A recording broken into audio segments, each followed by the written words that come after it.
I didn't expect cranberry butter to make this big of a difference.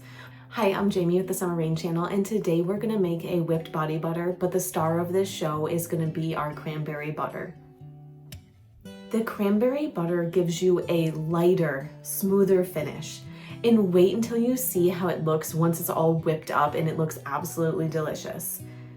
And the thing is if your body butter is normally greasy, this is the ingredient that's gonna fix that. So this is a well-rounded, amazing body butter. Without further ado, let's dive in, let's make our body butter. So for the heat phase, we have the cranberry butter, the mango butter, and the beeswax. To the cranberry butter, I'm gonna add the mango butter. And at the same time, our beeswax. We're gonna go ahead and pop this on a double boiler, and we're gonna put it on a low heat. So while this is on the double boiler, you're gonna wanna make sure that you come through and periodically give it a really good mix. We want everything to melt at the melting point. We don't want it getting too hot on us. So just come through periodically. Stirring it's also gonna help make everything melt a little bit quicker for you. And now that this is fully melted, we'll go ahead and remove from the heat. So for our cool down, we have fractionated coconut oil, vitamin E oil, fragrance oil. I'm using sugared peony, which smells absolutely heavenly, and arrowroot powder. And I am absolutely in love with like the color that this turned out. And also, if you can see the little specks from the cranberry butter, I hope those pull through. Now that this has cooled down a little bit, I'm gonna add our fractionated coconut oil. This is what keeps the body butter from feeling heavy or greasy. Our fragrance oil, vitamin E oil, and our arrowroot powder. Arrowroot powder is what's gonna make this feel soft, and it helps cut some of the oil. Don't skip this ingredient. It really does make such a huge difference. We're gonna go ahead and mix everything in. The arrowroot powder can take just a minute to get that to mix in for you.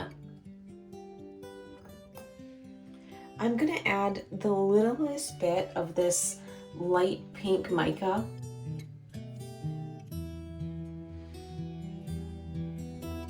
And we're gonna give that a really good mix. Now I'm gonna transfer this to a bowl. I'm only moving it because it's gonna be easier for me to work with the hand mixer in a bowl than it is in this little beaker. And we're gonna go ahead and give this a really good mix.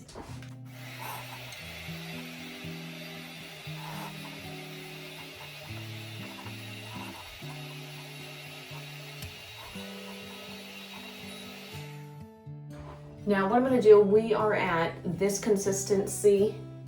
So we are at a very soupy-like consistency, and you're gonna be thinking like, man, this is not gonna harden up enough.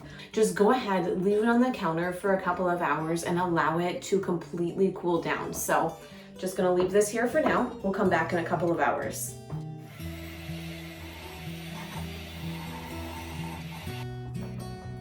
And there is your finished whipped cranberry butter. I am absolutely in love with how it turned out. And this is where everything comes together.